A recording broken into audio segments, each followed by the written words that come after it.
इस वक्त हम मौजूद हैं जी एग्रो फार्म पाकिस्तान के ऑनर लुकमान वैस साहब के फार्म के ऊपर, और उनसे जो है वो हम आज मालूमात लेंगे कि आगे इस वक्त जो जीवन की फसल जिस स्टेज पे है उससे आगे इसको किस तरह से लेके चलना है। अस्सलाम वालेकुम सर। जी वास्सलाम, बहुत शुक्रिया, थैंक यू वेरी मच आपके आने का यहाँ बहुत शुक्रिया और you are always welcome sir. Sir बहुत शुक्रिया।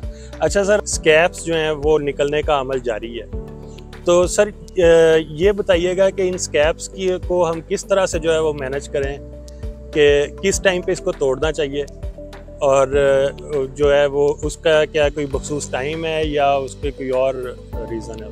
देखिए हम सबको पता है जीवन फार्मर कम्युनिटी जितनी भी है माशाल्लाह से हमारी, कि इस वक्त हमारी जो फसल है वो मैच्योरिटी की तरफ है, तो स्कैब निकलने का अमल शुरू हो चुका है। और ये स्कैब निकलने का जो अमल है ये बुनियादी तौर के ऊपर आपकी जो सोइंग डेट ऑफ सोइंग है उससे ये बुनियादी तौर के ऊपर लिंक करता है। और कुछ एरिया के स्कैब्स वो 1 अप्रैल से स्टार्ट हो गए थे, और कुछ में 5, कुछ में 6, ये डिपेंड करता है कि आपने अक्टूबर की कौन सी डेट को अपनी सोइंग की हुई है। तो यूं ही स्कैब जब निकलता है तो यूं ही वो आपके जो सेंटर जो प्लांट्स के सेंटर होते हैं, ये जो स्टेम का सेंटर, वहाँ से ये निकलेगा और यूं ही वो 2-3 इंच ऊपर आएगा। तो आपने उसको ऊपर से, जहाँ उसकी कॉम्पल है जैसे ये है, आपने उसको नीचे से रख के इसको तोड़ देना है लाइक दैट। और ये स्कैब जो है ये एक ही साथ पूरी क्रॉप के अंदर नहीं निकलते होते, ये प्रैक्टिकली लेट्स से 20% पहले निकल आते हैं, तो आपने वो तोड़ने हैं, और फिर आप 2-3 दिन बाद देखेंगे तो वो 20 या 30% और निकलेंगे। तो ये 2 या 3 या 4 दफ़ा ये आपके पूरे एकड़ के स्कैब निकलेंगे, और जैसे जैसे ये निकलते रहेंगे आपने इसको तोड़ते रहना है। तो इसके तोड़ने का ये होता है कि ये स्कैब से नीचे रख के इसको तोड़ दें, और तोड़ने से ज़्यादा बेटर अगर आप कटर से काट दें वो ज़्यादा अच्छा है। और कोशिश करें कि इसको first half of the day की में स्कैब को तोड़ा जाए, बिकॉज जब तोड़ते हैं तो उसमें से एक लिक्विड निकलता है, तो वो लिक्विड जो है वो सूरज की रोशनी के अंदर जब वो पूरे दिन गुजरती है तो वो ड्राई हो जाता है। बिल्कुल। और अगर फिर फर्ज करें अगर वेदर ठीक नहीं है तो फिर आप इसको कोई भी फंजीसाइड स्प्रे कर सकते हैं, ताकि इसके जो लिक्विड से आपका जो प्लांट है ना उसके अंदर किसी किस्म का ग्लाव ना हो, और कोई मसाल नहीं है। लेकिन ये होता ये बहुत कम है, और ऐसा कोई इशू होता नहीं है, लेकिन अगर हो तो वो आप इसको एक एहतियातन फंजीसाइड जरूर कर सकते हैं। यानी ग्लाव से बचने के लिए हमें ये ज़रूरी है कि हम जो दिन का पहला हिस्सा है उसके अंदर हम इसको तोड़े, ताकि इसके अंदर से जो फ्लूइड निकल रहा है वो ड्राई हो जाए। अच्छा, लेकिन मैं यहाँ पे अर्ज करता हूँ कि ग्लाव की से इसके चांस हो सकते हैं, लेकिन जो इस वक्त जो हमारे रॉटिंग का इशू है स्टेम के अंदर और बल्ब के अंदर, उसकी काजेज और है। बिल्कुल ठीक है जी। वो ये अगर इसकी वजह से आप समझते हैं कि वेदर आपका कूल जा रहा है, बारिशें हैं के चांस हैं या बारिशें हो रही होती हैं, जैसे अभी एक बारिश का स्पेल आने वाला है कमिंग डेज के अंदर, तो उसमें आप एहतियातन इसको फंजीसाइड कर सकते हैं। अच्छा लुकमान भाई, एक दूसरी चीज़ हमें ये बताएं कि इस वक्त जो अब ऑनवर्ड जो टाइम हमारा चल रहा है, अभी गर्मी की शिद्दत भी जो है वो ज़्यादा हो गई है, तो इस वक्त अब पानी, खाद और स्प्रे का शेड्यूल क्या होना चाहिए? देखिए अगर हम सेंट्रल पंजाब या साउथ पंजाब की बात करें तो वहाँ पे तो इस वक्त गर्मी का एक स्पेल जोरों पे है, और टेम्परेचर मैक्सिमम 41 to 42 सेल्सियस तक पहुँच चुका है।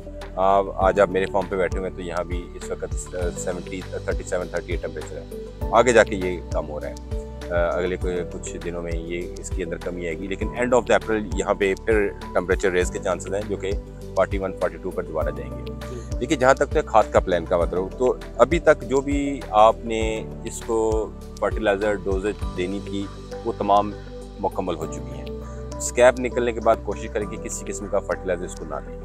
अच्छा, और क्योंकि अगर आप देंगे तो वो आपको फ़ायदे के बजाय नुकसान देने की ज़्यादा उसके चांसेस हैं, और वो इसका फ़ायदा बिल्कुल नहीं होगा, बल्कि आपका फसल का नुकसान भी कर सकता है इन टर्म्स ऑफ ग्लाव, और आपका वो बुनियादी तौर के ऊपर एक जारी बात है इसकी फर्टिलाइजर की कॉस्ट भी है, तो वो प्रैक्टिस अच्छी नहीं है। अच्छा, जहाँ तक पानी का ताल्लुक है तो जैसे भी 3-4 दिनों में हमारे एरिया के अंदर टेम्परेचर ऊपर गया तो आपने देखना है कि आपका जो बत्तर है वो कायम रहे, और आपने इसको इरीगेट करना है। इरिगेशन जो है ना वो उसका बुनियादी बेसिक उसूल है कि आपने अपने सॉइल और एम्बिएंट कंडीशन को देख के इरीगेट करना है। लेट्स से अगर आपका सॉइल ड्राई हो गया है और टेम्परेचर का जो बढ़ना है वो अगले 2-3 दिन में फोरकास्ट के अंदर है, तो आप अपना पानी 6 दिन के बाद, 7 दिन के बाद, और may be in special case 4 दिन के बाद भी आप रिपीट कर सकते हैं फ्लड इरीगेशन सिस्टम के अंदर। तो ड्रिप इरीगेशन सिस्टम के अंदर तो ये आसान है, आप 10 मिनट चलाएं मॉर्निंग को और 10 मिनट शाम को चला सकते हैं, तो आप अपना जो है ना वो सॉइल के अंदर जो मॉइस्चर है वो मेंटेन कर सकते हैं, क्योंकि अभी ये कंडीशन इसके अंदर ज़्यादा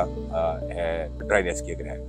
अच्छा, अब तीसरा आपका जो क्वेश्चन है वो स्प्रे के हवाले से है। तो इस वक्त जो माइक्रो न्यूट्रेंट्स है या जो न्यूट्रेंट्स के स्प्रे है वो तो बिल्कुल अलाउड नहीं है at this stage of the crop.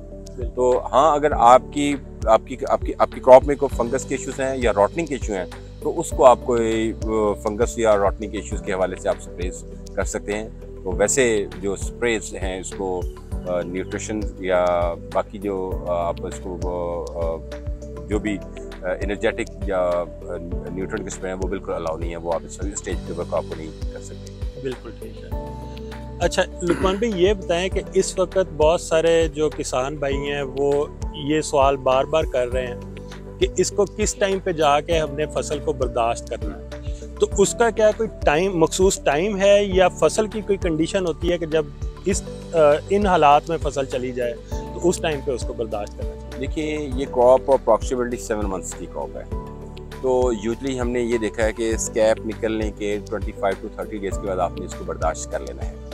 अच्छा, अब बर्दाश्त करने के हवाले से आपका एरिया और आपकी जो एम्बिएंट कंडीशन है, जो एनवायरमेंटल कंडीशन है वो भी मैटर कर रही होती है। तो एक तो मोटा फार्मूला ये रखें कि जिस दिन आपने स्कैप तोड़ा था उसके कोई 20 to 30 डेज़ के दरमियान इसको हार्वेस्ट करना है। और सेकंड इसका ये होता है कि बुनियादी तौर के ऊपर जब आपके लीफ जो है वो 40% ड्राई हो जाए, 40 to 50% ड्राई हो जाए। ड्राई से मुराद होता है कि सबसे पहले जो नीचे वाले लीफ हैं वो ड्राई होना शुरू होते हैं, और वो जब उस स्टेज तक ड्राई हो जाए तो एट दैट टाइम आप जो है इसको बर्दाश्त कर सकते हैं। और फिर ये जो इसका टाइम स्पेन में ये लिंक करता है कि आपने अगर अर्लियर अक्टूबर के अंदर सोइंग कर लिया तो आप फिर इसको अप्रैल के लास्ट में या फर्स्ट वीक में हार्वेस्ट कर सकते हैं। अगर आपने सितंबर में किया तो फिर डेफिनेटली आप अप्रैल को हार्वेस्ट कर सकते हैं।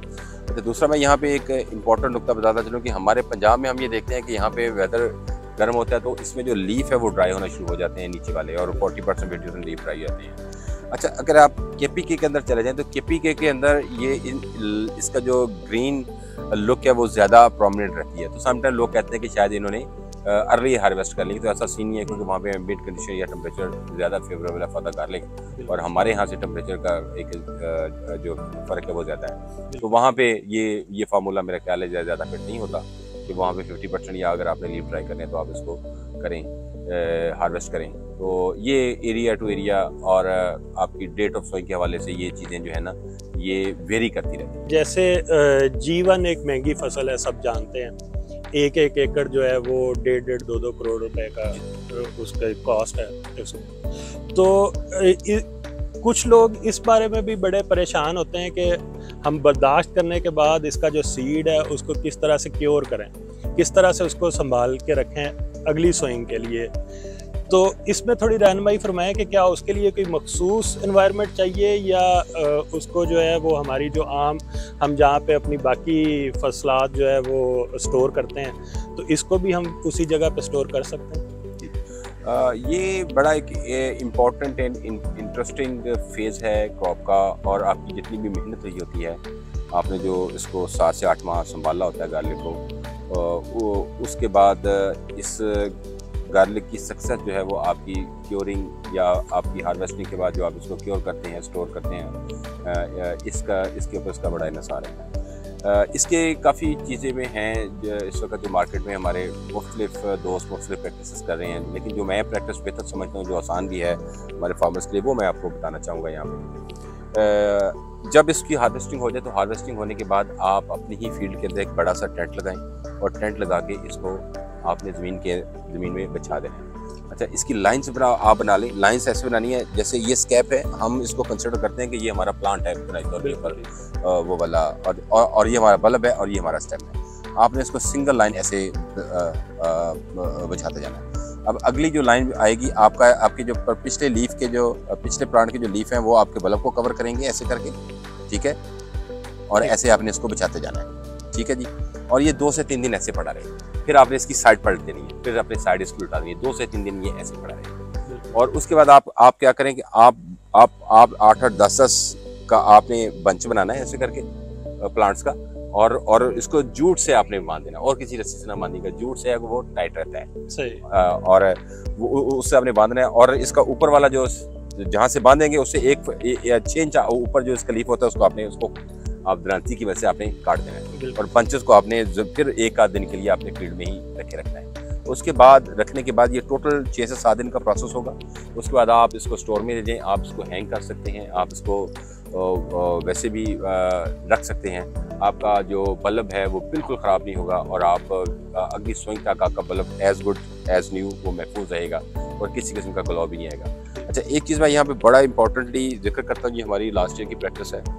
लास्ट ईयर हमने ये हुआ था कि हमारे कुछ दोस्तों ने या कुछ एक्सपर्ट्स कह लें, उन्होंने जब सीड पिछले साल ग्लोविंग के अंदर आया तो उन्होंने बहुत से जो बल्ब है उसको कहा इसको आप क्लॉव फॉर्म के अंदर ले जाएं, फ़ौरन बल्ब को डिसमेंटल कर दें। तो मैं यहाँ अर्ज़ करना चाहूँ कि आपने बल्ब को बिल्कुल डिसमेंटल नहीं करना, उसको क्लॉव फॉर्म के अंदर बिल्कुल नहीं लेके आना।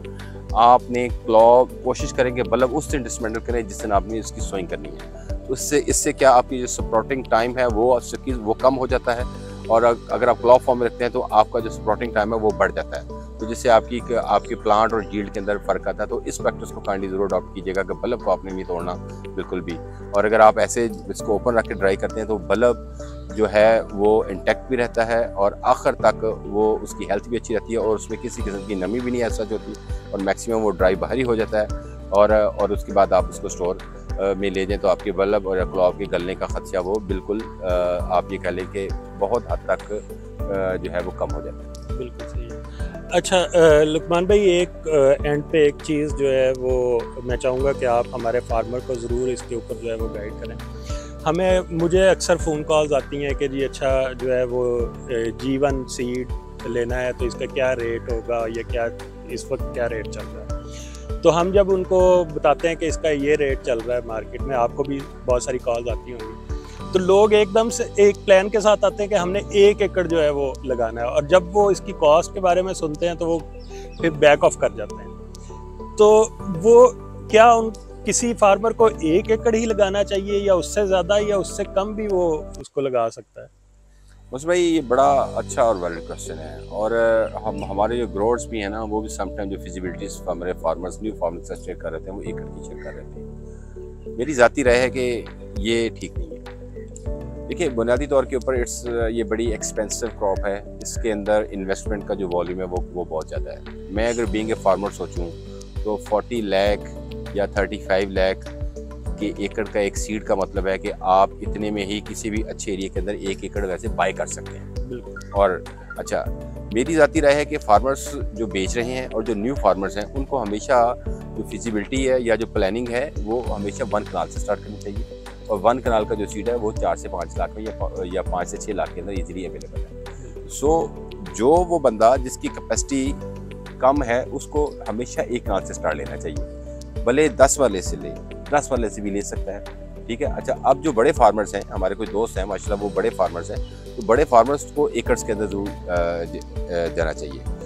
अब जाना क्यों चाहिए ये मैं यहाँ पे आपको एक एक्सप्लेन करता चलूँ। पाकिस्तान में इस वक्त गार्लिक 52% डेफिसिट है। मतलब क्या है कि 52%, 54%, समटाइम ये वेरी करता है स्टैट, ये गार्लिक बाहर से आता है।